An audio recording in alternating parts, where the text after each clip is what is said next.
Hi class, as promised, we're going to go through a demonstration of how to create a specific type of budget, a cash budget, cash receipts budget, and a cash paid for purchases budget. So I'm going to try to move as quickly as I can. I'm going to erase all my information on here so we can do this together. What we want to do is make certain that we have enough information to create a budget and then use that information to make some decisions. So let's talk about Ivan's Restaurant Supply.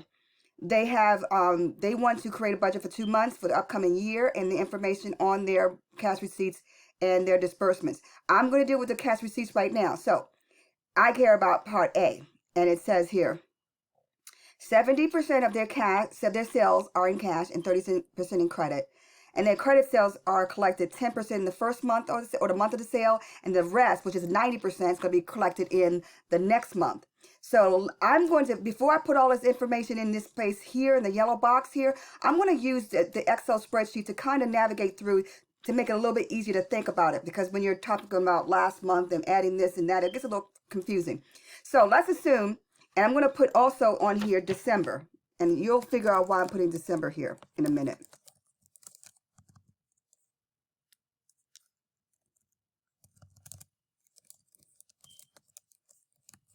Wow. All right, 54,000 if I'm not mistaken. Okay.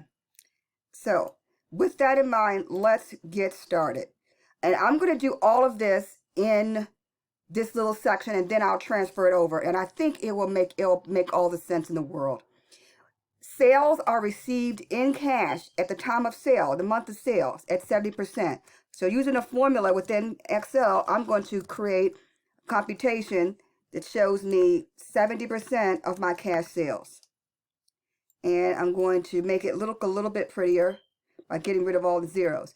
Now, the 30%, as you know, 60% is 100%, 70% is this number, and then the difference is going to be 30, right? So instead of me using a calculation like 60 times 30%, I'm just going to subtract. Either way gives you the same answer. Okay, so here we go. And I'm going to copy this and this formula to here. Now, in January, we've got not only 70% in cash, which is the 42,000, but we also got 10% of credit in the same month. So I'm going to take of my credit sales, of only my credit sales, 10% of that. That being said, now I have sufficient. I'm going to get rid of these zeros. Sometimes the zeros just adds more space. And I'm going to copy this formula all the way down. And it makes sense, because what you want to do is you want to be able to isolate at any point in time exactly what the cash is. Now that I have enough information to put some numbers on to my spreadsheet, I'm going to go right over to the cell that says sales at cash sales at 70%. And I'm going to hit the equal sign, hit enter. And what I'm going to do also is copy that. And you can see that both of the numbers match. Now, we're talking about January. Oops, I'm sorry. Get rid of that. It should go here. Just make sure we're getting it right. All right, now for the credit sales, what we want to know. We want to know from the credit sales, and the credit sales comprise of two pieces. The first piece is 10% of the sales in the same month and 90% of the previous month. Now, if we get the number that we received in the month of January, and we've calculated that already, because of the credit sales of 30%, only 1,800 was received in January. So that's only one part of it. The other part then is what is remaining after the cash sales. And because I prepared the spreadsheet like this, it's so easy for me to figure it out. If in February or December or any other month, this is what we received, we can just plop that number straight down. So let's go to December, because if we're in January, in December, we got to get our credit sales. So in December, we got 37,000 in cash. And we had 16,000 in credit sales. But in December, we received not only the 37,000, but we received the $1,600 in credit sales. Now, how much of the credit sales remained? That's what we have to calculate. I'm going to take this 16,000 and I'm going to subtract out what I got in the month of December. So $14,580 is what I received. And I'm going to highlight this. Now, for January, I'm just showing, as a matter of factly, what remains to be paid in February in terms of credit sales is going to be the difference between this and this. And I'm going to highlight this 16,000 in another color, green. It's all going to make sense in a minute. In February. Now, let's look at the month of January first.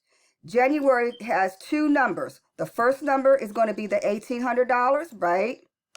The second number is December's credits, 90% of $14,000. That gives me $16,380.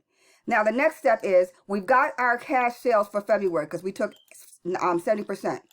Now, of that 70%, of that 100%, 20,400 is credit sales, but we received 2,040 in the month of what? February.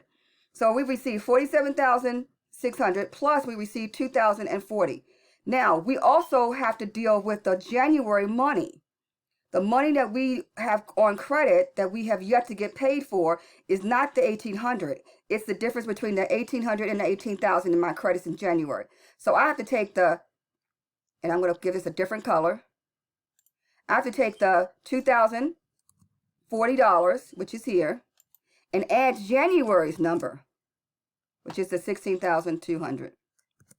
And I get $18,240. So far, so good. Now, let me tell you, I'm giving you probably the most simplistic demonstration, because in your project, I have to tell you, it's going to be about 3 months that you have to go back, maybe 4 months you have to go back. But if you put it like this, if you put it in a spreadsheet similar to this, you can kind of get, it will make it easier for you to compute what the credit sales are in subsequent months. And that's what my whole demonstration is trying to help you to do.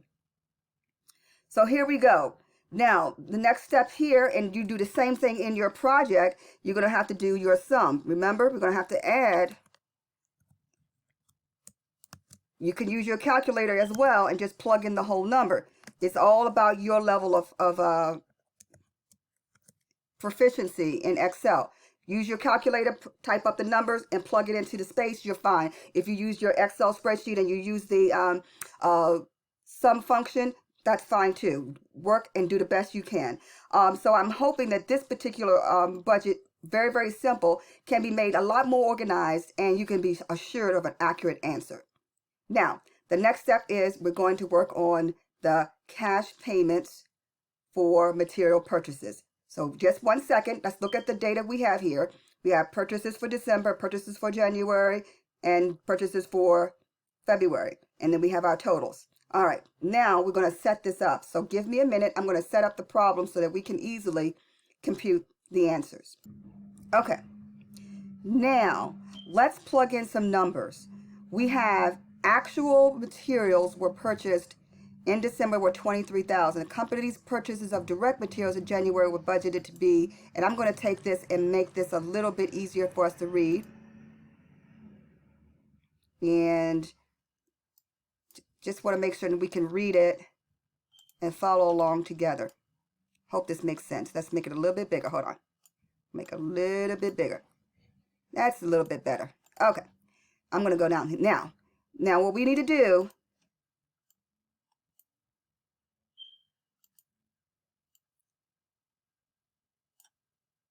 and this little bit, I'm just making things a little bit easier for us to see. Okay, so now we're dealing with our cash payments for direct materials. And we already know a few things. We know that our actual purchases for December was 23,000. Okay, we know also for January, our actual purchases was 20,500. Well, I'll estimate it, I'll budget it. Then for the next month, for February, we've got our budget is 26,000.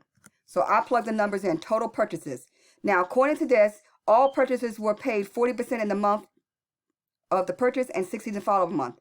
So in December, we paid 60% of that.